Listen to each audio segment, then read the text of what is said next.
Hello, good morning, सुप्रभात। आशा करते हैं जहाँ भी ये मेरा छुटकू सा परिवार है बहुत ही कुशल मंगल में है। तो आप सभी का स्वागत करती हूँ मैं संजलि भारद्वाज अपने इस छोटे से परिवार के साथ। आशा करते हैं कि अपने आप जीवन में आप बहुत आगे बढ़ रहे होंगे, कुछ ना कुछ अच्छा लेकर चल रहे होंगे। तो बस ऐसे ही अपने जीवन को खुशहाल बनाते रहिए, आसपास लोगों को भी खुशी देते रहिए ताकि आपका जीवन और ज़्यादा सुख में हो।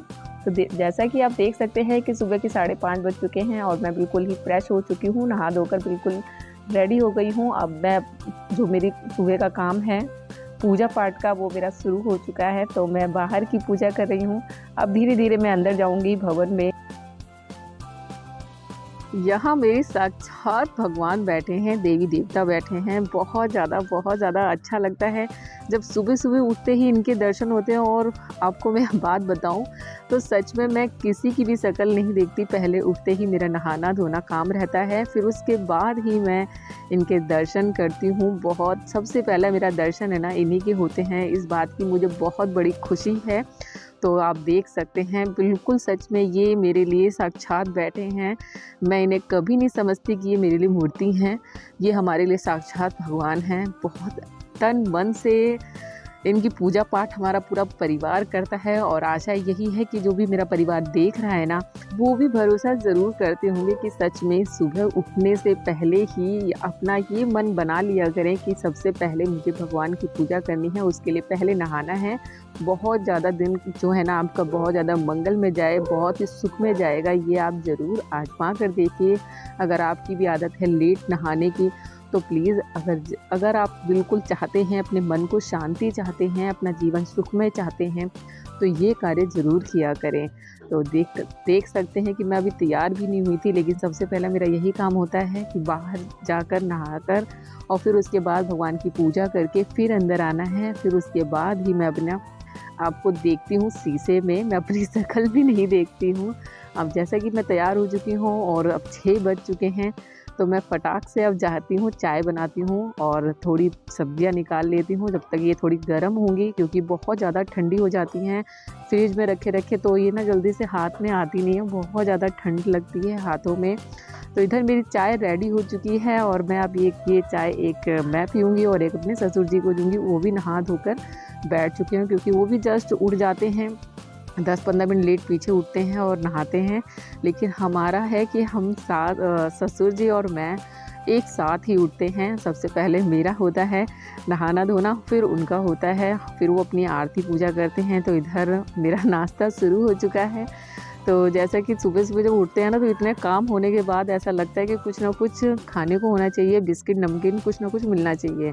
तो इधर में अब मेरी थोड़ी बहुत सब्जियां हो गई हैं गरम, तो अब मैं इन्हें काट लूँगी। आज बन रहा है गोभी, बंद गोभी और गाजर और आलू मटर, यही सारी सब्जियां जो होती है ना मिक्सर करके बनती हैं वही हम बना रहे हैं।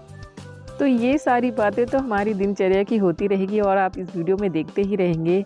तो जैसा कि लोग सोचते हैं ना कि कभी ऐसा होता है हमारे जीवन में, जब भी कभी ऐसा मोड़ आता है कि हम किसी से हेल्प लेते हैं या किसी की मदद मांगते हैं तो वो हमें अक्सर मना कर देते हैं बिना कुछ सोचे समझे, चाहे भले ही हमने उनके लिए कितना भी किया हो। पर आप कभी इस चीज़ के लिए कभी भी घबराया मत करें, कभी भी परेशान मत हुआ करें, कभी भी दूसरों को कुछ उल्टा मत कहा करें, क्योंकि शायद उसकी मना करने से आपका भी कुछ ना कुछ भला हो सकता है। क्योंकि ये जो कहावत है ना, जो होता है वो अच्छे के लिए होता है, ये बिल्कुल बहुत सही बात है। जिस तरीके से एक कहानी है, एक चिड़ा चिड़िया थे, वो जब देखा उन्होंने कि बारिश का मौसम आ रहा है, आंधी तूफान का मौसम आ रहा है, तो उन्होंने सोचा कि कहीं ना कहीं घोंसला बना लेते हैं। तो एक नदी के किनारे गए, वहाँ पर 2 पेड़ थे। एक पेड़ के पास पहले गए तो उन्होंने साफ मना कर दिया। उन्होंने यही बोला चिड़ा चिड़िया ने कि हमें आंधी तूफान से बचने के लिए अपना एक घोंसला बनाना है, लेकिन उन्होंने साफ मना कर दिया कि नहीं, आप मेरे पेड़ पर घोंसला नहीं बना सकते हैं। बहुत निराश हुए चिड़ा चिड़िया, बहुत गुस्सा भी हुए, पर उन्होंने हिम्मत नहीं हारी, वो आगे गए। किसी और से पूछा तो उन्होंने बोला कि हाँ आप बना सकते हैं, मेरे पेड़ पर घोंसला बना सकते हैं। उन्होंने साफ साफ आप उनको इजाज़त दे दी। तो वो बहुत खुश हुए, पर वो उस वाले पेड़ को बहुत ज़्यादा गलत बोलते रहे, जो कि गलत है और हमेशा रहेगा। इसलिए आप भी हमेशा गांठ बांधिए कि अगर आपके सामने ऐसी कभी भी सिचुएशन खड़ी होती है कि हाँ आप किसी की हेल्प मांग रहे हैं और वो आपको मना कर देता है, तो आपको हमेशा कभी भी उसको उल्टा मत बोलिए, क्योंकि आपके उल्टा बोलने से आपको ही उसका बुरा परिणाम मिलेगा। उसके लिए आपको बहुत ही धैर्य रखना पड़ेगा। जिस तरीके से चिड़ा चिड़िया ने भी हौसला नहीं तोड़ा, उन्होंने भी अगर उसने मना कर दिया तो वो दूसरे पेड़ के पास गए, तो ऐसे ही आपके भी सामने कई मोड़ आते हैं। हाँ, ऐसा लगता हो कि हाँ, हमने उसकी मदद करी है तो वो हमारी क्यों नहीं कर रहा है, तो तब भी मत सोचिए, कुछ ना कुछ उसके पीछे ज़रूर भला ही होता है। तो ऐसा ही कुछ चिड़ा चिड़िया के साथ हुआ। बहुत दिनों के बाद आंधी तूफान आए और वो नदी के किनारे ही थे दोनों पेड़। तो वो जब बहुत तेज़ लहर आई ना, तो जो जिसने मना करा था ना पेड़, वो पेड़ उस पानी में बह गया। अब वो चिड़ा चिड़िया देखकर बहुत ज़्यादा खुश हुए कि देखा, हमें मना करा था ना, कुदरत ने ही तुम्हें कैसा सबक सिखा दिया। तो ये गलत तरीका है। और जब वो पेड़ बोला कि मेरा ऐसा कोई मकसद नहीं था आपको दिल दुखाने का, मेरा पूरा मेन मकसद था क्योंकि मैं बूढ़ा हो चुका हूँ और मैं नहीं चाहता था कि मेरे साथ आपकी भी ज़िंदगियाँ इस तरीके पानी में बह जाएं। ये सुनकर वो बहुत ज़्यादा नाराज़ हुए, बहुत ज़्यादा दुखी हुए कि हाँ, ये हमने क्या कर बैठे। हम बिना सोचे समझे उस पेड़ के बारे में इतना कुछ बोल डाले और हम बिल्कुल ही अब पाप के भोगी बन चुके हैं, क्योंकि हमें नहीं पता था कि हम इस तरीके से उनके साथ करेंगे और उनके बारे में इतना गलत बोलेंगे। ये हमारे साथ बहुत बुरा हुआ। तो हमेशा हमें यही सोचना चाहिए कि जो होता है ना, वो अच्छे के लिए होता है। और देखिए, अब वो बूढ़ा व्यक्ति अगर वो चाहता तो बोल भी सकता था, उसका दिल नहीं दुखाना चाहता था। ये कहानी बड़ों पर भी, घर में भी लागू होती है कि हमेशा हमें बड़ों की बात भी माननी चाहिए, क्योंकि जो बड़े कहते हैं ना, अक्सर आजकल के बच्चे होते हैं वो अक्सर सोचते हैं कि जो हम कर रहे हैं वो अच्छे कर रहे हैं क्योंकि हम नए जनरेशन में हैं, लेकिन वो ये नहीं जानते हैं कि जो हमारे घर के बूढ़े बड़े हैं वो इन सब चीज़ों से आगे बहुत बढ़ चुके हैं, वो ये सब चीज़ें देख चुके होते हैं। तो ये हमारा इस कहानी में ये भी कहलाता है कि हमें हमेशा बड़ों की भी कहना मानना चाहिए, बड़ों का भी सुनना चाहिए, क्योंकि वो हमेशा जो भी कहते हैं भले के लिए कहते हैं। और देखिए, ऐसे ही कुछ चिड़ा चिड़िया के साथ हुआ। वो नहीं जानते थे कि वो उन्होंने क्यों मना करा है, लेकिन उन्होंने जब ये देखा ना कि हाँ, कोई बड़ा बूढ़ा हमसे इस तरीके से बोला है तो ज़रूर कोई ना कोई राज होगा, कोई ना कोई बात होगी। लेकिन आज की जनरेशन ये नहीं सोचती है। आज उन्हें लगता है कि उनके माँ बाप ही दुश्मन हैं, उनके बड़े उनके दुश्मन हैं। आज उन्हें ये लगता है कि हमसे बड़ा कोई भी नहीं है। तो ये बहुत ज़्यादा गलत बातें हैं। इस कहानी से हमें बहुत ज़्यादा शिक्षा मिल रही है कि हमेशा हमें बड़ों की माननी चाहिए, और कभी भी कोई हमें मना कर दे तो उसका हमें कभी बुरा नहीं मानना चाहिए। हमें ऐसा यही सोचना चाहिए कि हाँ, शायद जो हुआ है वो अच्छे के लिए हुआ है, आगे चलकर कुछ ना कुछ हमें अच्छा ही मिलेगा। तो ये बहुत ही अच्छी कहानी थी। आई होप आपको अच्छी लगी हो।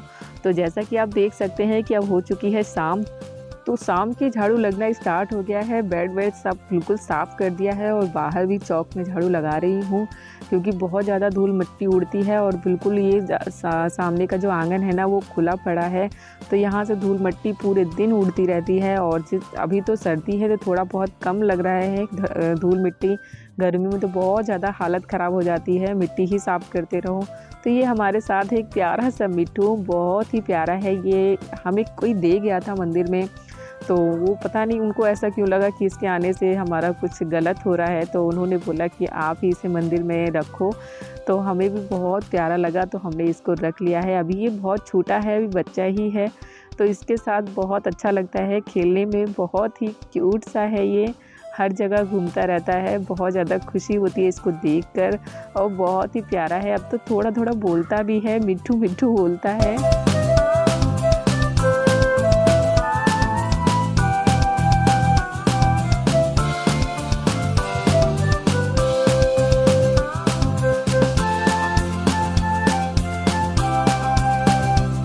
अब हो चुके हैं 4, तो मेरा ट्यूशन का टाइम हो गया है। तो अब धीरे धीरे जैसे जैसे टाइम बीतेगा, अब यहाँ पर शाम हो चुकी है। अब बन रहा है मटर पनीर। तो जितने भी मतलब 4 बज गए, 5:30 बजे बच्चे जाते हैं, फिर उसके बाद मैं खाना ही बनाती हूँ।